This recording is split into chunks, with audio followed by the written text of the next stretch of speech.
I am Isyander. And I'm Koda. And thank you for tuning into this episode on the Sisters of Battle. I'm going to be honest, just from the beginning. This one isn't a faction that's going to appeal to you, Koda, a bunch. No. Just because of the aesthetics they play into. But they're awesome. But they're so cool. They will appeal to 7. You are the 10th dentist. I'm the 10th dentist. You are the 10th dentist. I've seen a little bit of Sisters of Battle art just from like the stuff that the images I've needed to pull up for previous videos, and they are giving very much so like nuns with guns. I was going to go the whole episode without saying, I want the record to show every time one of these obvious puns appears, I'm never the one to make it. I always leave the low-hanging fruit where it is. It's because I love the puns. I'm more of like a technology guy. That's why you see me repping the Mechanicus and the Necrons. I think those guys are cool. But yeah, the whole God Emperor is not my thing. Oh no, they're fantastic. 40K is full of villains. It's known. It's the grim darkness of the 41st, second, maybe millennium. Everyone is, they're usually ideas taken to their logical extreme. For example, the last episode is the Mechanicus. It's what happens if you leave your engineers alone for too long. It makes sense, but it's so out of the realm of possible. It's the worst this idea could possibly go. The sisters are the embodiment of the most extreme religious fanaticism. And it's not just willing to be martyred. I mean, you and I could get martyred tomorrow if we wanted to. Don't. This is not me telling you to martyr yourself. Let me be very clear. Life is fantastic. It's a weird and fun ride. Stay on it for as long as it lets you. All of the cool kids are staying alive. All the cool kids aren't martyring themselves. All the cool kids aren't martyring themselves. Yes. The sisters take it to a different level. Martyring for a sister is it's common. It just happens on the tabletop. I don't know if they still do because I haven't read the most recent edition, but they used to have rules where when one of them died, they got stronger for it. So some of them did. Martyring is nothing to the sisters.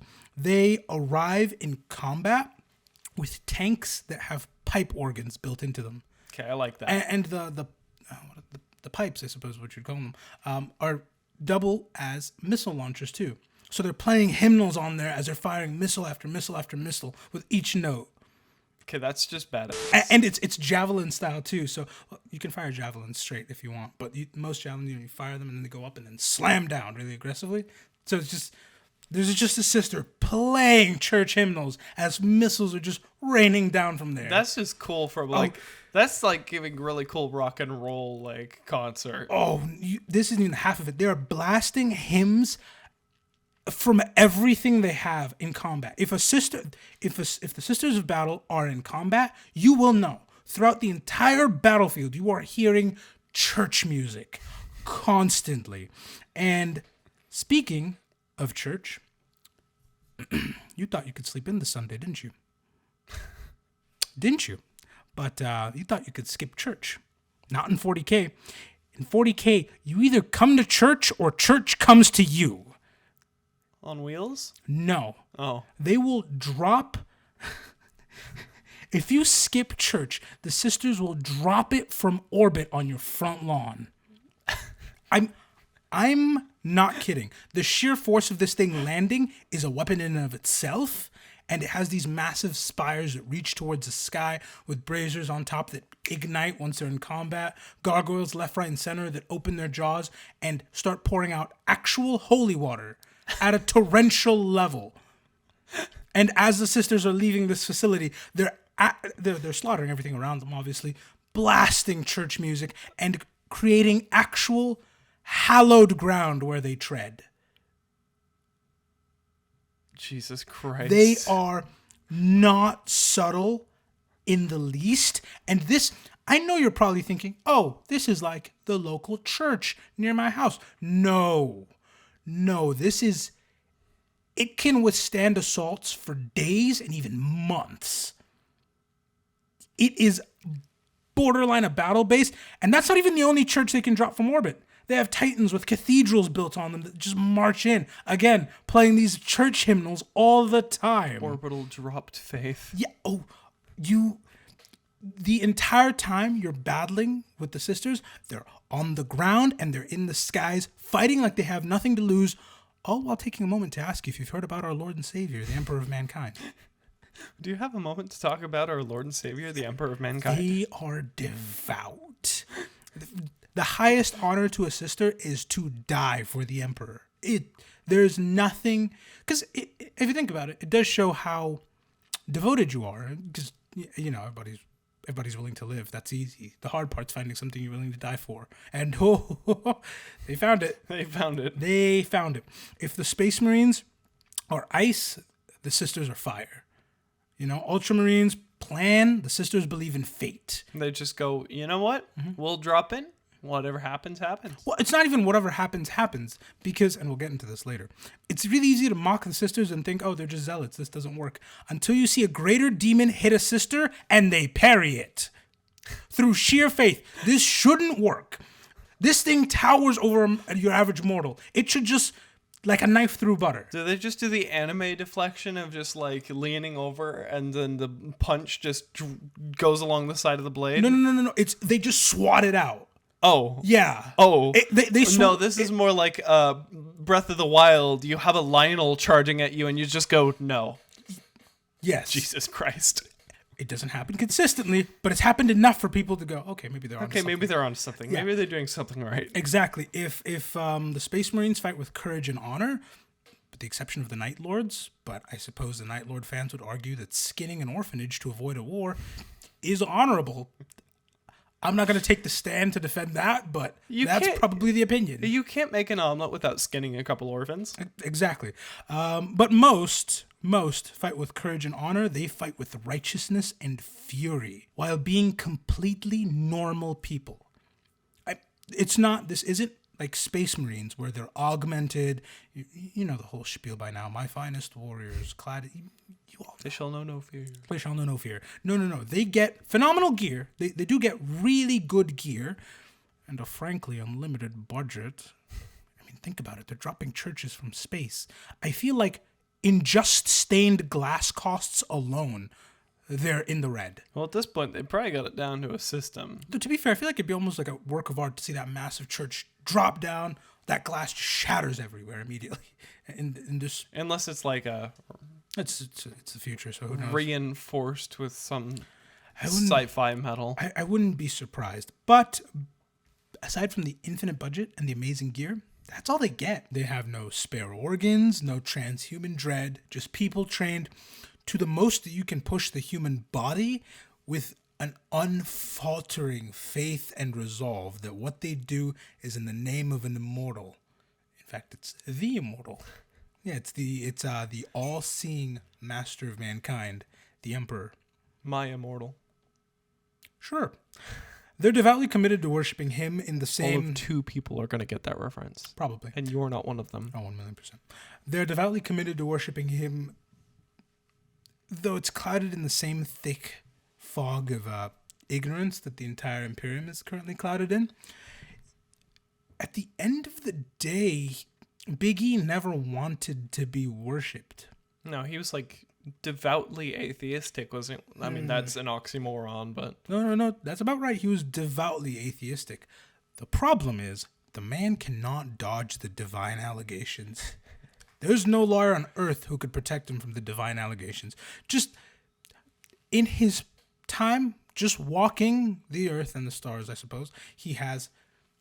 gotten complete mastery over pretty much any realm of human endeavor. I mean, the sheer gap between your average Joe and the Emperor is so high, even in a thumb war, you'd get blown out. He's created 20 sons that also share that same level of mastery, just focused down to make this weird family of borderline demigods. He's quite literally locked in as the eternal enemy for Chaos, which is their version of Satan in 40K. He's Satan's Satan. Basically. He has survived things that would not only stomp your average guy, but retcon them. You wouldn't exist anymore if half the things the Emperor was dealing with came your way. He runs around clad in bright golden armor with a halo above his head and a sword clad in flame. And people, and he wants to say, please don't worship me. And no, he doesn't even say things. When he's mad, he doesn't shout at you. Instead, he opts to mentally bombard you with what feels like a sandblasting. And him, just passively sitting on that life support machine for the last 10,000 years, puts out an obscenely bright light in the dark that can be used not only to navigate across the stars, but it births flaming angels that scour worlds for demons. And that's the guy telling you, hey, don't worship me. Please don't worship me. If anybody showed up tomorrow and did any one of those things, people are dropping to their knees. He'd have a church right below him in seconds. Yeah, people like to give the sisters crap for worshiping the emperor because he didn't want it, but he's doing a very terrible job of not wanting it. That's what I'm saying. And that's just the stuff visible to your average Joe. Most of them don't even realize that he's either actually immortal, will reincarnate, could become a god after all this time, is an ancient weapon aping at being a human very badly, or he's 10 shaman in a trench coat. I can barely have the time to fathom that. Your average imperial peasant doesn't. No. It's not even close. For them, instead of dealing with that incomprehensible mess of paradoxes, they'd rather just think that there's somebody out there looking out for me. I mean, to be fair, Occam's razor is a real philosophical concept. Yeah. And most people are going to go, is this guy a collection of 10 shamans that like all collectively melded their consciousnesses into one psychic super being that's been around for 40,000 years? Or is this God? They're just going to say, this is God. And these people are also stuck in the machinery of the Imperium, a brutal regime that will discard you the second you use it. So that sense of purpose, that protection, in a sense, whether it's real or not, and sisters do pull off miracles, so it's kind of real. It helps you not go fully hopeless. It will give you a sense of purpose, and while the sisters are awful, like everything else in 40K, it makes sense how they got here, given the hand they were dealt. The problem is the beginning of that hand was a lie.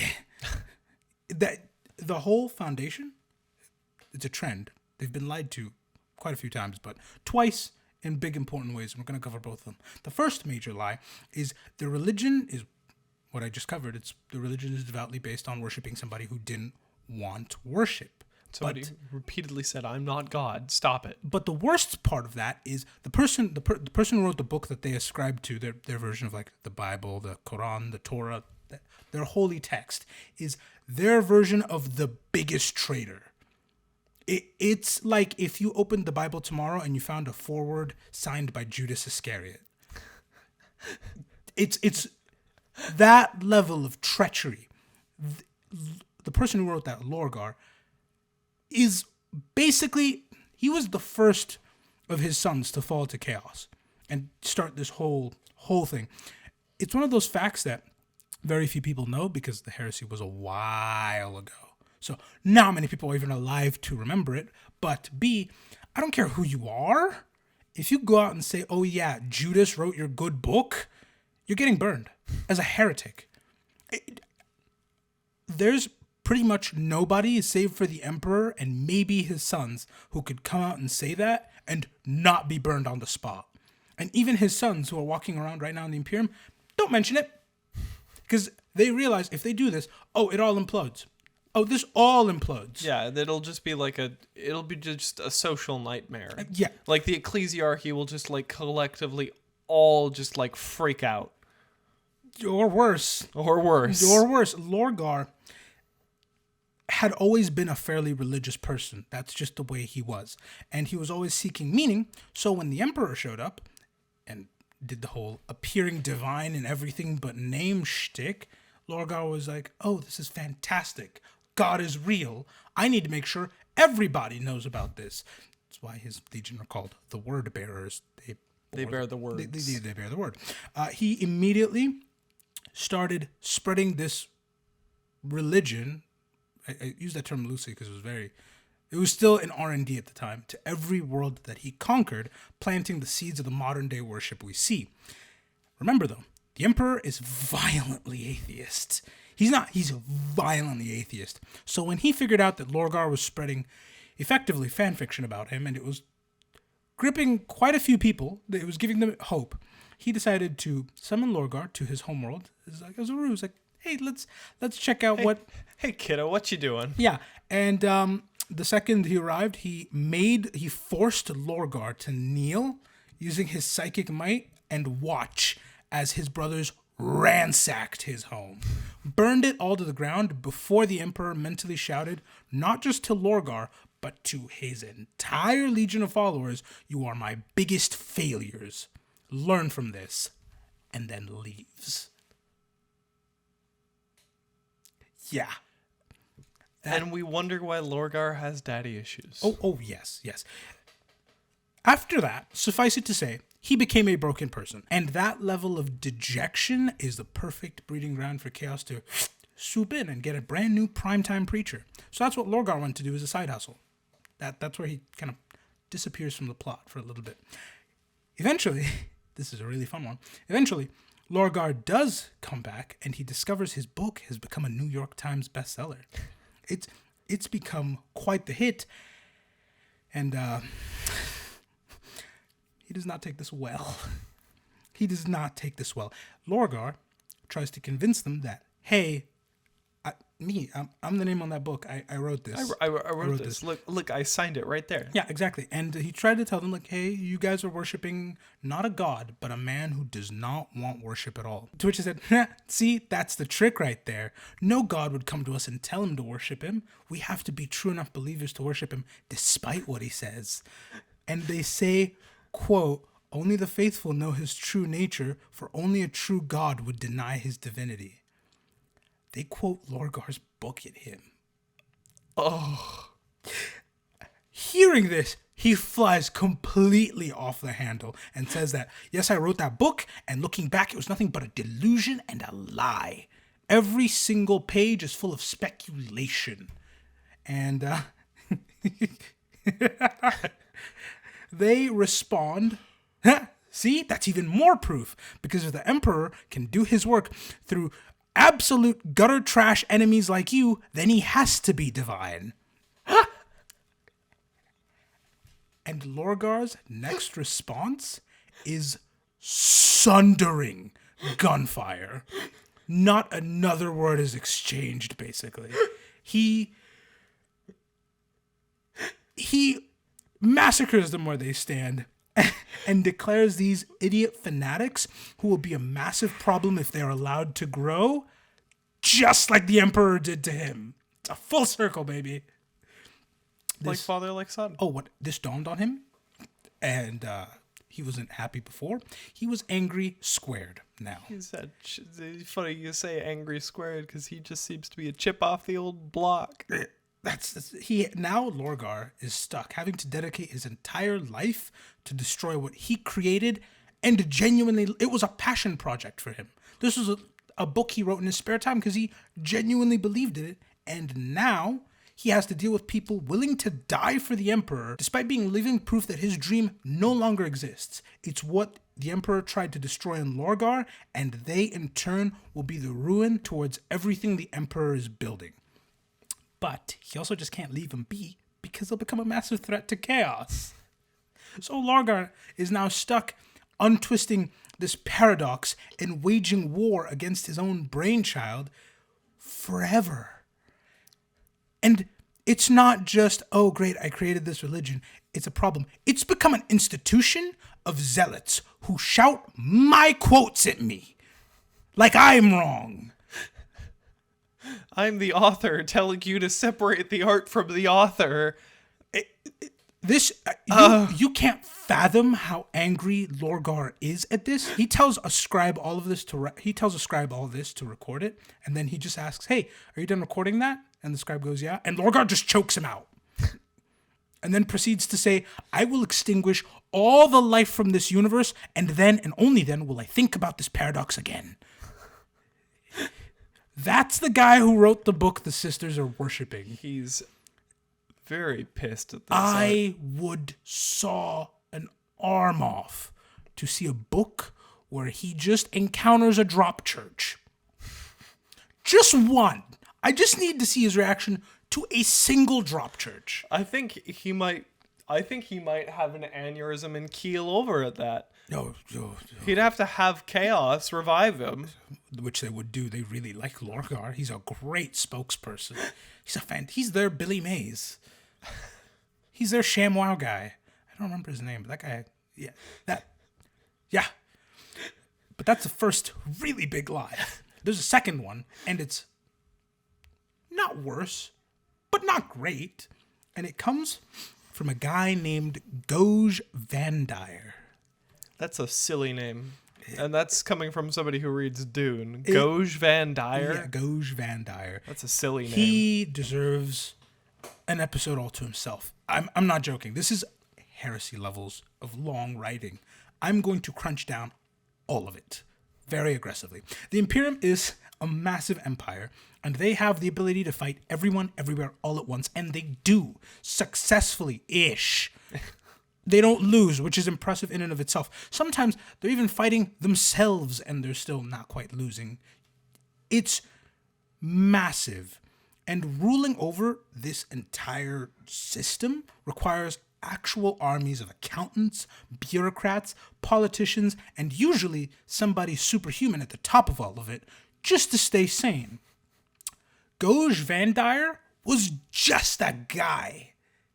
Just a man. He was just a man, and a terrible one at that. He was completely brutal and conniving. Just think your least favorite despot turns so high the dial falls off. That's who Goge Vandire was.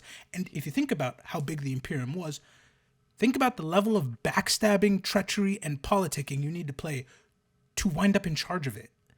That's the game that Goge played. And not only did he wind up on top of the beast that is the Imperium, he wound up taking over the church too, giving him pretty much unquestionable authority. Nobody could stop him. He was the one British king who's just like, hey, I want to... which one was it who made the Church of England just so he could have his own church so he could have more control over the people? I'm not sure. One of them did that. There's a long list of eccentric royals, and somebody will leave it in the comments. I'm sure of that. He is a fantastic, albeit ridiculous, case study into why power is split up. Because if you have it all under one guy, it's fantastic. It's great. You can pivot really quickly. You can adapt to anything thrown at you far faster than with an army of bureaucrats. However, it only takes one nutcase for it all to crash. Think Nero fiddling while Rome burned. It's that level of insanity. And it's all very high concept. Let's get back to the man with the most evil name. Goge Vandire was the Imperium's Nero, with nothing standing in his way and complete control over the most powerful government man had ever assembled at the time. He proceeded to bring agony to everyone across the Imperium. Well, more agony. Than usual. So it's already a pretty agonizing place. To give a sense of scale, Horus splitting the Empire in half and treating the Emperor like Bane treated Batman is simply called the Horus Heresy. Or the Horacy for God. Distinguished individuals. Goge Vandire's rule is called the Reign of Blood. And he took control during the Age of Apostasy. So this is the bad times. Obviously, the heresy was worse. Obviously. But dang, does it show how badly he treated your average man? For it to be remembered as the Reign of Blood during the Age of Apostasy. This was the really bad, unfun times. It shows you just how badly your average Joe was suffering. Part of the suffering is because, as I said, Goge is just a man. And he's a man who stepped on a lot of people to get to where he is. If you take that and you add the stresses of ruling, because heavy is the head that wears a crown, but multiply that crown by millions upon millions of worlds, always fighting all the time, and he becomes a complete nutcase. He completely goes stark raving mad, and what's worse is he is mortal, he ages, and mental clarity is not known to go up as you go up in years. It's like, have you ever looked at any president ever after their term? They go from like decent looking to gray. They gray immediately, yeah. Like, look at pictures of Obama in 2008 and then again in 2012. Pretty much every president grays in office. It's just the nature of the office. I'm fairly certain Bush grayed the second that Secret Service agent whispered in his ear. I'm positive he woke up gray the next day. There's no shot. The Imperium is like 10 trillion USs. Imagine the toll that takes on you. Yeah, Goge Vandire went stark raving mad, and it was so bad that loyal Space Marines decided, oh, okay. We don't care about politics usually. We don't. That's their realm. Whatever. They can do whatever the hell they want. We're weapons of war. This guy is actually insane, so we're going to siege Terra to get rid of him. Yeah, loyal Space Marines sieged Terra to try and get rid of him. They thought the Siege of Terra was so good that they wanted a second one? Basically. And I'll be honest, they were expecting a very quick and clean fight because it's Space Marines. The exact strategy was land from orbit, move forward, get Goge, move backwards. That was the entire strategy. It didn't work too well, did it? Nope. They wound up getting caught in a long, drawn-out siege. It's Terra. No, it wasn't actually. The problem wasn't Terra. Their plan was sound. They're still weapons of war. They would have won against your normal man any day of the week. The problem was there's a certain group of warrior women who were clad in some absurd gear and were so fanatic it gave Space Marines pause. They were willing to die.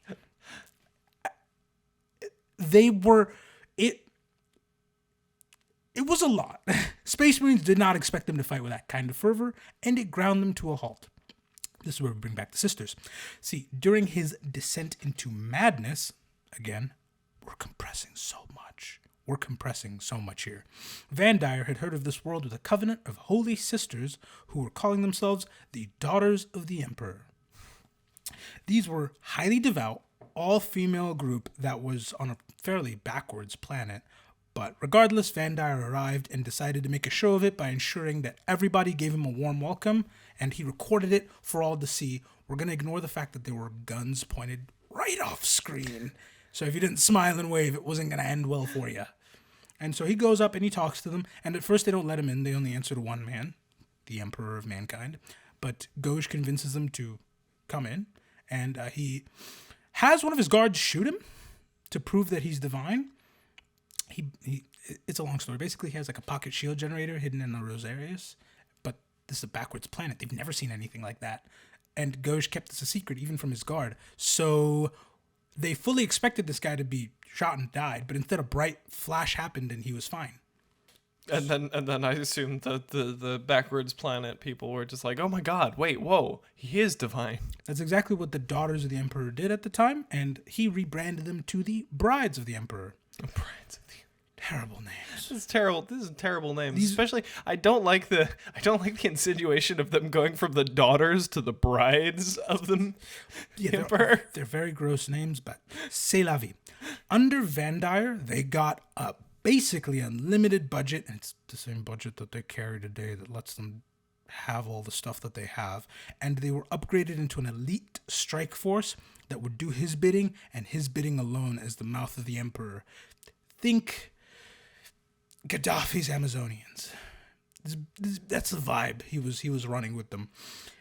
It was this force that was stopping the Marines in their tracks, and it was so bad that the Emperor's version of the Secret Service, the Custodes, had to come out and get involved. Because even they were like, oh, well, what are we doing here? Exactly. And they went to go try and talk these ladies off the cliff because they're the main problem here. And the response was to fight the Captain General of the Custodes for actual hours. Now, I'm just gonna interject here real quick. In my mind, there is no shot that a normal person fought a Custodes for hours. I'm fairly certain, because he's the captain general of the Custodes, he just did the quick math and saw, well, if I just one-shot them, they'll think they got martyred. And then they'll swarm me, and then I'll have a situation of like... No, he could have gotten all of them without any problems, but the problem is that wouldn't have ended the fighting. They would have been revered even more. Been more bloodshed. Exactly. So I'm fairly certain it was one of those where he's just ducking and dodging for about an hour straight. Just, can we talk, please? But there's no direct accounts, so take that with a grain of salt. That's just my opinion. I like the concept of a Custodes just constantly juking and jiving for like an hour straight. She kept slipping past his olive-oiled biceps. Oh, God. Yeah. And that again, just my thing. If you like the concept of a sister killing a Custodes, go for it. It's all you. But it was clear to even the Custodes, we can't talk them off this cliff because they genuinely believe that Vandire is divine and the mouth of the Emperor. So we're going to go take you to see the actual mouth of the Emperor. And they let those, not all of them, 6 of them specifically, into the Emperor's throne room where nobody had been basically for the last thousands of years. We don't know what happened in there. The only person who knows is the Emperor, the Custodes, and those women who went in. That's it. But what we do know is they came out with stark white hair and such thinly veiled fury. Such thinly veiled fury directed squarely at Vandire for lying to them. They marched right to his quarters, dragged him out in front of all the other sisters, declared him a heretic of the highest order, and then proceeded to do what the French did to their monarchy during that one revolution, and what Henry VIII did to wife number 2 and 5, I believe. That was the one. Henry VIII? I'm pretty sure he's the one. Probably. The guy had problems. Yeah. But despite such a public way of going out, Vandire actually he's a terrible person, but he has one of the best last words I've ever heard, which is he's confused. Like I said, he's befuddled and insane. Like, how did this happen? No, not that. Mentally. He's just not there. Oh, I see. He's like full on Nero. Yeah. No, he was issuing contradictory orders. It was suffering on a mass scale, not even on purpose. There was a horse in the Senate somehow. I wouldn't be surprised. So he didn't even fathom fully what was going on, but all he said is he looked up and went, "Huh? What? I'm too busy to die." He literally said, "What? I don't have the time to die." That's it. Before he lost his head. Yeah. It's so good. Honestly, that's a mood right there. I'm too busy to die. I'm too busy to die. I have other stuff to get to. No. I don't have time to die. That's not on this schedule. And it's then that the sisters finally got their name. It's the Adeptus Sororitas, but that's a whole thing. And I remember when I was first getting into this, there's a lot of Adepta X and Adepta Y, and Custodes, Adepta. So I'm just going to call them the Sisters of Battle. We're just going to lump it all together. And I'm going to call them the Nuns with Guns. I was going to go the whole episode without saying that too. Oh, okay. Anyway, that is that entire saga compressed into a chunk. And that is its own episode someday, unless you're watching for the future, in which case the link will be in the description to that episode. Speaking of links in the description, there is one right now, actually, that will give you an extra episode every single week. I see you guys in the comments constantly asking for more episodes. I see you guys binging all the stuff and then re-binging all the stuff. There's another back catalog only on Patreon. Every week we upload 2 episodes, and we've been uploading them since we started, so you can get double what you've already watched. Oh, there's almost double there already. Just by going over to patreon.com/Isyander Koda. Not only do you do your part and help us keep producing this amazing show, but you get access to the Discord and a bunch of other cool perks and features. For those of you already there, thank you very much. And for those of you joining as I speak, thank you as well. Also, we are down to the wire. There's only 2 choices left, and it's the Assassinorum and the Inquisition. And I didn't think it'd be this close at all. I really didn't. I've seen some of the polls. It's very close. It's so close, I may need to do a recount on Patreon as well. But the moral of the story is 2 men enter, 1 man leaves, and I have no control over that. That's all you guys. So if you want it to be seen, make sure your voice is heard in the comments and let the best fandom win. Again, I'll be honest, I didn't expect the Assassinorum to have the Inquisition on the ropes. I really didn't see that coming. Usually I can safely gauge how these are going to go. That one surprised me. So I suppose Inquisition fans, do your work. Step it up. don't Innocence know. proves nothing, so go out there, prove nothing. I don't know. I like the Assassinorum. I love me some edgy stealth guys, Fair enough. They're really cool. especially with the skulls on their head. That's pretty cool. That's a whole thing. But that's a topic for the future. Let's get back to the heavyweight champs this week, the Sisters of Battle. Now that they have their name, after that brief stint of helping just the worst people, they began to split into various orders. And key thing of note here, most sister stories and models you see are going to be the battle ones, because it's called wargaming. It's wargaming. It's gonna be the war characters. Exactly. They're the ones who do the mutant, the heretic. That's their shtick. However, they have quite a bit of non-combat roles. They do a lot just around the Imperium to help out. And a more fitting name for them would have honestly been the Salvation Army. But, like, I guess some company beat GW to that. Yeah. I'm still going to use it to describe their two branches because it's so straightforward. There's Salvation and there's an army. You can guess which does what. For the Salvation side, they do a ton of things. There's a lot of smaller orders here and there that do everything. You know, they have triages that tend to the wounded, and they have a bunch of medics that are actually very well trained. They're usually attached to guard regiments at the hip, just because You have the a lot guards of are guardsmen always getting hurt Yeah. all the time. Well, there's so many of them. Yeah, so that's what they spend a lot of their time doing. But they also do study alien languages as well as old dead languages. Like, for example, people studying Latin today, nobody's really speaking Latin, but there's still value in studying it because there's all kinds of written works we can't study without that. So it's the same thing for them. They study alien languages and old dead languages because, hey, they may have seen that golden guy once, and we want to know about that. That's really it. Hey, Tyranids, have you seen that golden guy? Pretty much. And then they also have a group that I'm going to try here for you. So I'm going to need you to give me credit here. I've started to scratch my way into Dune. But they have sub-orders that behave like the Bene Gesserit without the weird martial arts that they do.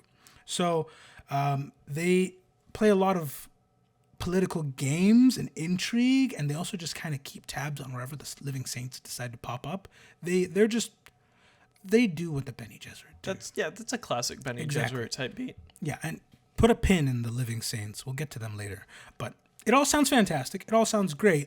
It is still 40K. Nobody can be good all the time. So their doctors are also used to keep torture victims alive. Because they didn't hear about do no harm, I guess. You would need to, if you haven't gotten the information out of the guy, and you know he's that close. Yeah. Get him back. We people- still need that information. The people who study alien languages and dead languages are used by the Inquisition to interrogate people they can't understand. If they capture a Xeno, they call them. Every coin has its way worse side in 40K. Nobody does good all the time. However, most people do still like the sisters. The common man does anyway, because they're there for you. You know, like if you're a guardsman and you see a Space Marine, it's all. First of all, it means things are going terribly because you shouldn't see a Space Marine in theory.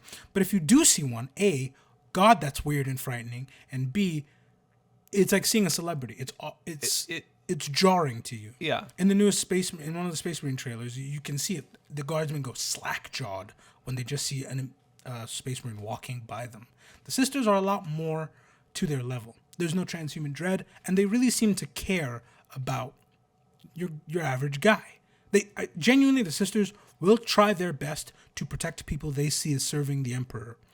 Space Marines know they cost a lot of resources, so they'll leave. It's rare, and again, they don't know fear, so it's never out of cowardice. It's more cold, calculating, we can't win this. It's just like My death would be wasted here, let's move it along. The money it costs to make another one of me. It's not worth it. Just keep me around, and you don't need another me. Why would I need to die when you have Joe 1 through 10 million to die? Let them do it. And they're not wrong. Space Marines are a long and arduous process that most people don't survive. You don't want them falling left, right, and center. However, guards, They're just guys. they're made at such a high rate, The guns and clothes they wear are worth more than their lives.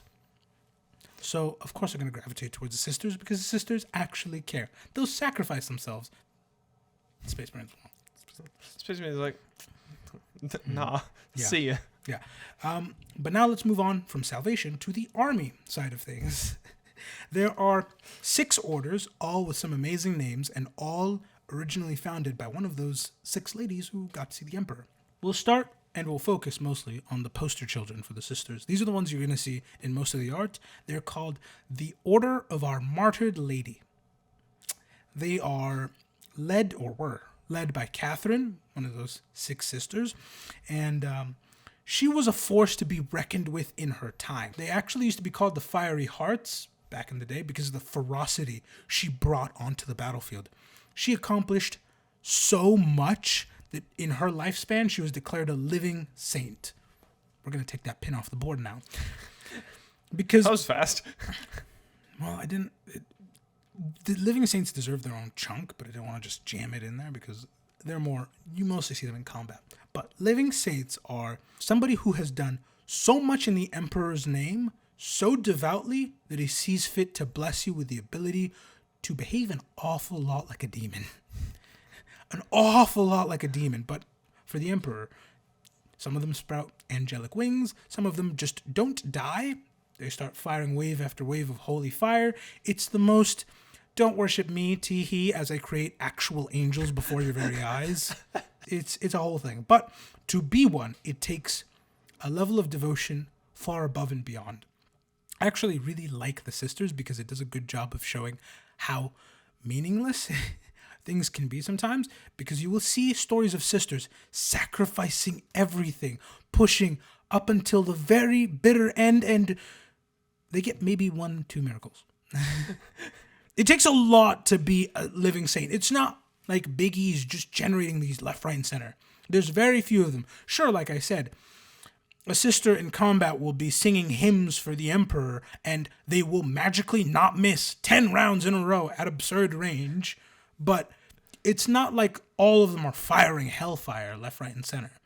It's a select few, basically the best of the best. And Catherine became one of those living saints, but in something quite jarring for a living saint to do, she stopped living. Oh, she was killed by a bunch of cultists, and it was for good. She was martyred, and pretty much all of the original 6 got martyred in one way or another. That's just the way they went. It's part of why they became such legends, because when you martyr somebody, you amplify them. But that, my dear friends, is where we end for this week, because sister fans are going to be eating good. They're getting 2 episodes. Maybe 2 episodes. Because I didn't want to skip these 6 gals in their various orders because they're so cool and they're all so different. There's one, for example, who believes in faith through work. That's what they believe in. Faith is shown through works. It's shown through deeds, not words. So they will just be dead silent in combat and get it done every time. Call them the Sisters of Silence. There are other ones who deglove their hands to feel something. It's not to feel something. There's a lot more to it than that. But yes, there's a lot of different orders, and there's a lot of those 6 sisters accomplished a lot, and they're all legends in their own right. So I want to cover them next week. You're going to be getting an episode of that on top of all the absurd things they bring into combat, like the penitent engines, the arcoflagellants, and the triumph of St. Catherine, which is the actual funeral procession for that martyred Saint Catherine I mentioned earlier. And we'll also cover the other living saints, including the most famous one, the one beloved by all, Saint Celestine. She's done a lot. I've heard her name before. She's the most famous one for appearing when the Imperium needs her the most. And it's so funny whenever Saint Celestine is in combat and something important happens, because she'll just declare everyone a martyr, whether you're alive or not. When Guilliman was resurrected, the second she saw him catch breath, she was reinvigorated. Her wings sprouted back out, and literally everybody around her started fighting far harder because they knew if they died, they were martyrs now.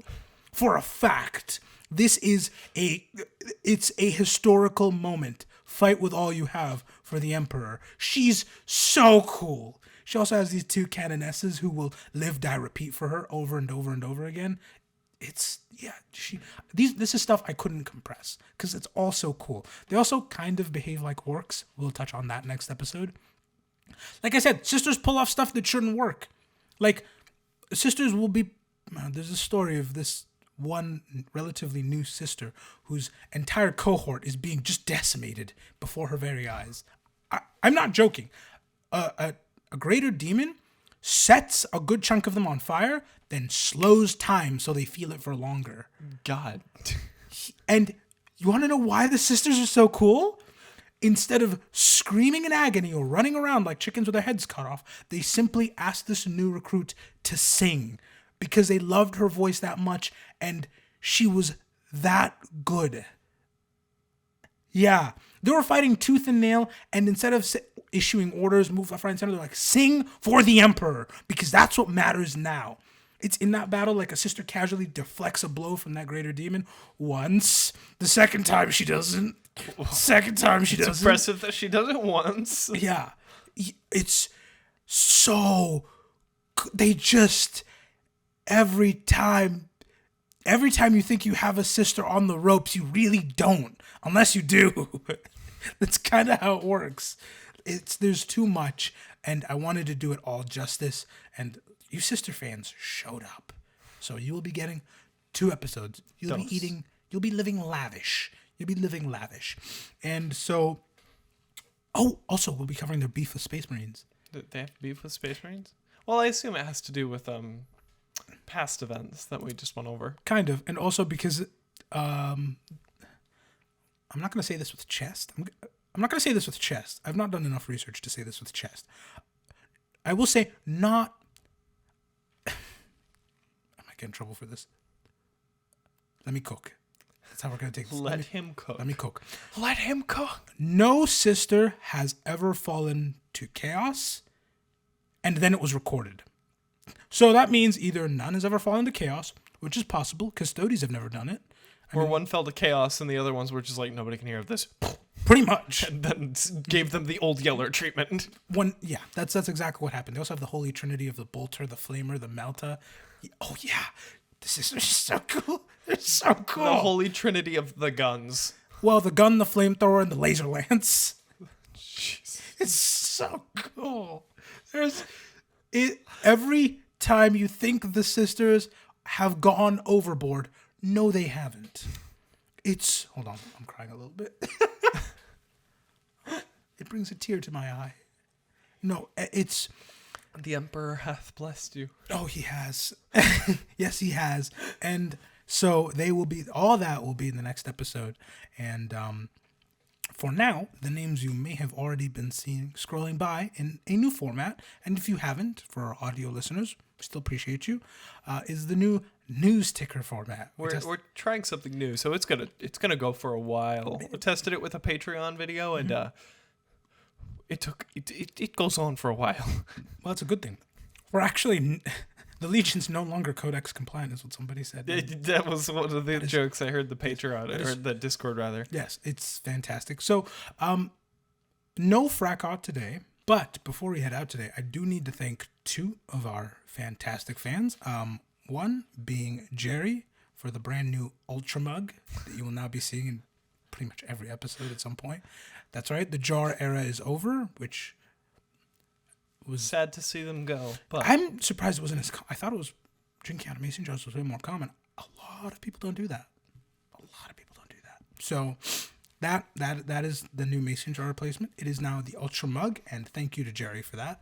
And I mentioned this several episodes ago in the Guard video, but we now own the Imperial Infantryman's Handbook. So you'll be getting an episode on this at some point. And I have to read the note that was sent to this because it was fantastic. A fan had a spare, and they were kind enough to send it our way. And so I have to give a shout out to Matt. He sent, it's both the Munitorum manual and the uplifting primer, so it's combined, and it's got a warning on the first page. Again, this book is taken so literally. This could have fallen out of the 41st millennium. I said honestly, it looks like it could. Like, it's even like the right size where it's that could just be shoved into like a bag. Yeah, and you would carry that everywhere. Yeah, it's even got a note in the very beginning that says, "Discard your old ones. This is the most updated version." It's so good. He took the time to also calculate the book's journey to us, and from printing to here today, it traveled 33,500 kilometers, or, for those of you that don't know, what the fuck is a kilometer? What is a kilometer? No. Or almost 21,000 miles, for those of you who don't use metric. Started in Nottingham, UK, to Sydney, Australia, to Perth, back to Sydney, then over here to the Pacific Northwest. And apparently, Australian postage is draconian. Oh yeah, apparently. I've been a fan of a couple Australian YouTubers for a couple of years. One that I will absolutely, just unashamedly, like, represent, Dank Pods. It does like weird stuff with iPods. Anyway, he'll like ship like iPods in and out of Australia, and I guess they just get ripped into by the post security. I suppose it did take a while to get to us. So. Yeah, it did. He did include with it the litany, the litany of warp travel, which is shield me from the maelstrom, prove the ship worthy of protecting your legions who bring light to wherever they travel. And all I can say is your prayers worked, Matt. They arrived. So thank you very much to both Matt and Jerry. If you would like to send us stuff, there should be a P.O. box linked in the description as well. Just shoot us an email letting us know, hey, X is coming by Y, and we'll be able to open it up. Thank you all so much for being you, and thank you guys so much. In every episode, I've kind of set a goal for us. In the last ones, it was 50,000, which we are rapidly approaching. We've completely shattered 40,000. This is the first goal that we've reached, or this is the first goal that we haven't reached in a single week. Well, that's not true. In the beginning, we didn't. But regardless, thank you guys for all the support. I'm not going to lie. I genuinely considered buying a Warhammer and carving in like 40,000 names before the logistics of that just became a nightmare. I still might carve that in, but I have to MacGyver that somehow. Thank you, really. I do appreciate it. None of this is possible without you, and thank you all so much for being you. And we will see you for making us the Warhammer 40,000. We'll see you on Wednesday for the Patreon episode, and Saturday for Sisters Part Dos. The Inquisition has a chance. That's all I'm saying. I'm a fair and impartial judge, but how's the Inquisition gonna lose to one of the hardest things to spell? But I just want my edgy assassin. I can spell it obviously, but that's a comment I keep saying over and over again. I think I'm spelling this right, Assassinorum. All I'm saying is, you guys are talking a lot of game. Innocence proves nothing. All that. I'm not seeing it. I just want to see my edgy assassin guys. I mean, they may still happen. We'll see. Honestly, they just look like edgy or Solid Snake. They have 2 weeks, so we will see who wins that last spot. Fight for it tooth and nail. We'll see you then.